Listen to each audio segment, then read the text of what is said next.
If you are comfortable today with what you were comfortable with yesterday, you're already in trouble. Success is a daily thing.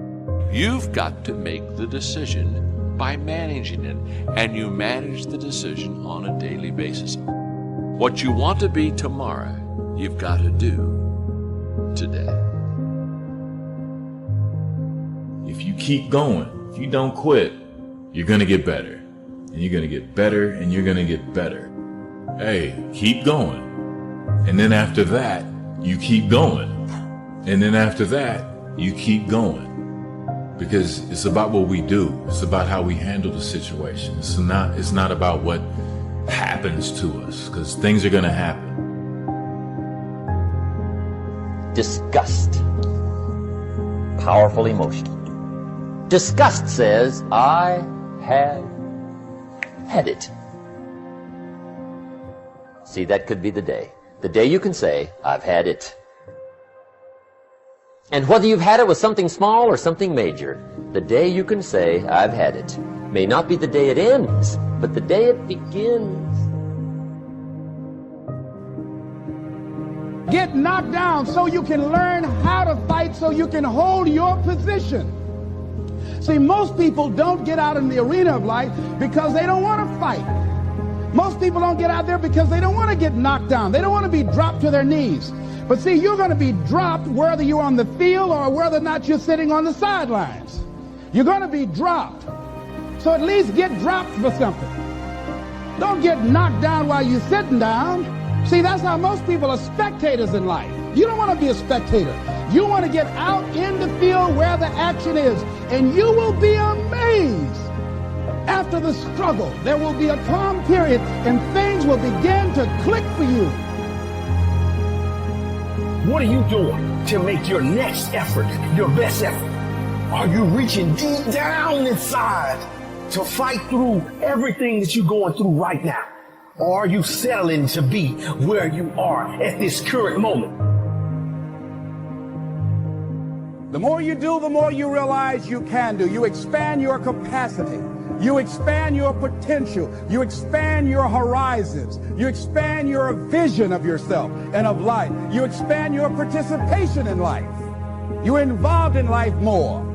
You'll get more out of life because you're putting more into life than most people. Every day is a new day, a new week, a new shot at life. An opportunity to come out of the gate like a man possessed and attack the day without mercy. I am the aggressor. I am on the attack because I will not stop. It's time to take ownership. Take full ownership of your time, of your mind, of your day.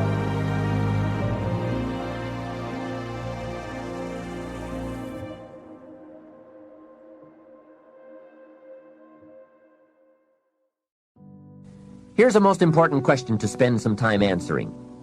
What kind of person will I have to become to get all I want? Write down a few thoughts on that.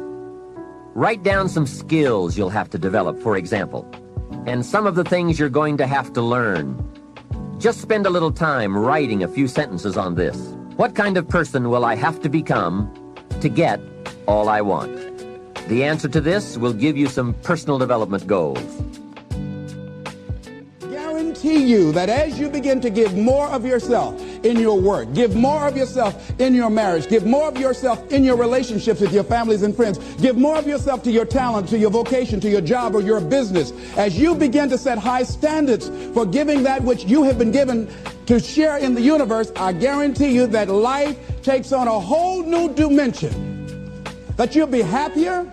You have a greater sense of happiness and fulfillment in life. Now you will begin to take off on some new paths to some newer horizons. That you'll begin to see life totally different than most people. I think that's what Henry David Thoreau meant when he said most men live in quiet desperation. That most of us go through life because we're not using that which we've been given, that we are punished. That we're going through life getting up in the morning with no reason to get up. See, once you find out your purpose in life, and once you decide that you're going to live a life of sharing and giving and contributing to life, you don't need an alarm clock to get up. So I found that there were 21 secrets. The first one of all is dream big dreams. I couldn't believe it. Every single person who finally made it said the turning point in their life, they were driving down the road of life, not making much progress, which is that 80-20 rule that you hear. 80% of people make 20% of the money, and 20% of the people make 80% of the money. And what happens at a certain point in life, they change and go on a different road. And here's the turning point. It is make a decision. Make a decision that I'm going to become wealthy. I'm going to become a millionaire. And I will work hard, long hours. I will sacrifice. I will pay the price. I will do everything that is necessary, because you have a millionaire maker organization right here. The sole focus of this job is many wonderful benefits for users of the product, but the sole focus of this is for you to become wealthy by becoming successful, so that you can do all the wonderful things that you want to do for yourself and your family. So make a decision that, by gum, I'm going to do it. And I realized at the age of 36 that I'd wished and hoped and prayed, but I never made a decision. I thought, oh yeah, maybe someday it'll happen. Maybe there'll be a miracle on something. So I bought penny stocks or mining stocks, and I did all kinds of stuff, and not a darn thing happened. And then I found that the two things that millionaires say, number one is I was not more talented or smarter. I didn't get better grades than other people. He said, but I was willing to work harder than anyone else. I was willing to work harder than anyone else. I was willing to work harder, start earlier, work harder, stay later than anyone else. And you know, self-made millionaires on average work about 59 hours a week. They work about 6 days a week at 10 hours a day, or 7 or 5 days a week at 12 hours. There are very few wealthy people who work 5 days a week. In fact, there probably aren't any. They may work 5 days a week, but it's way after they've achieved their financial goals. The second thing they found is that they were frugal. Is they earned the money, but they didn't spend it all. Is they saved the money. Because there's a time in your life where you can be generous. You can buy things, you can take trips, you can get new cars and new homes and a home in the mountains and so on, but not early. I had a banker once who was very helpful to me, and I still remember, his name was Alan. He said, we do banking for owners of small, medium-sized businesses, and we can always tell when the business is going to get into trouble. Is the owner of the business decides to take all his money and build a new house. He said, you can always tell because it's too soon.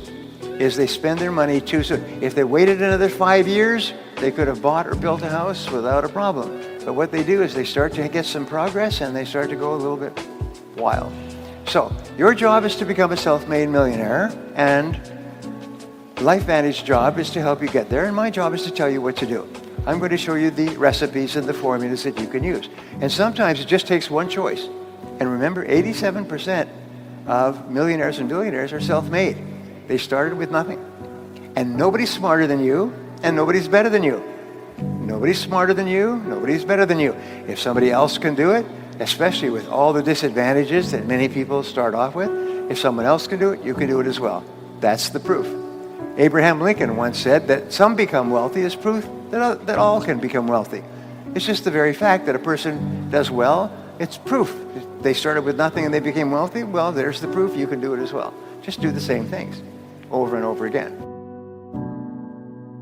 The only way that I'll come back is if we sell this company, we create something that's predicated on value, we focus on building a community, we focus on connecting with our customers, with really doing something amazing that we'll be proud of, that we'll have passion for. There's a great quote often attributed to Mother Teresa. Nobody will act for the many, but people will act for the one. And so I started thinking about my mom and my sister, morbidly obese. I knew I was going to lose them too early if somebody didn't solve that problem. And so for 3 very different reasons, we decided to sell the technology company and start a nutrition company. And when we started that company, everybody told us we were crazy. There were 1,600 protein bars already on the market when we started Quest. The category had been declining for years. One potential distributor actually said, I need another protein bar like I need another hole in the head. That sound familiar with your guys' circumstances? It's not a great time in your business.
Not a lot of inventory. In that same setup, by focusing on what we loved doing, what made us feel good, on what would be beneficial to the customer, providing exceptional customer support, evangelizing our customer at every turn, doing only that which was going to actually help my mom and my sister, which was not always the most profitable, by the way. In fact, it usually wasn't.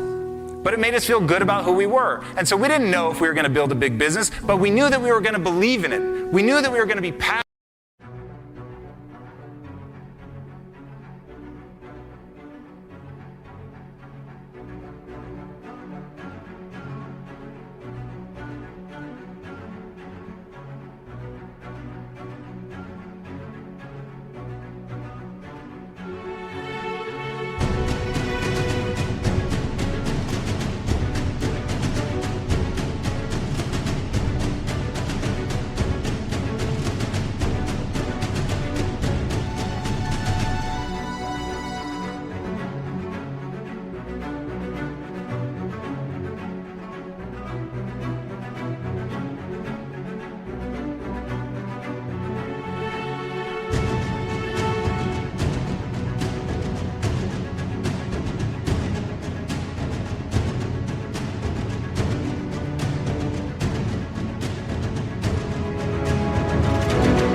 About it. We knew that we were going to touch people's lives. And that became the rallying cry for the business. Actually deliver value. Do things that other people just can't imagine. And that's how we went from not existing to being valued at over $1 billion in less than 5 years. Just as we were coming out of the Great Recession into an industry that was oversaturated and declining. Because let me tell you something right now and burn this into the core of your soul. There's always room for the best. There's always room for the best. And if you're prepared to become the best, you can become unstoppable. You can build something other people think is impossible. You can build something out from under a mountain of doubt.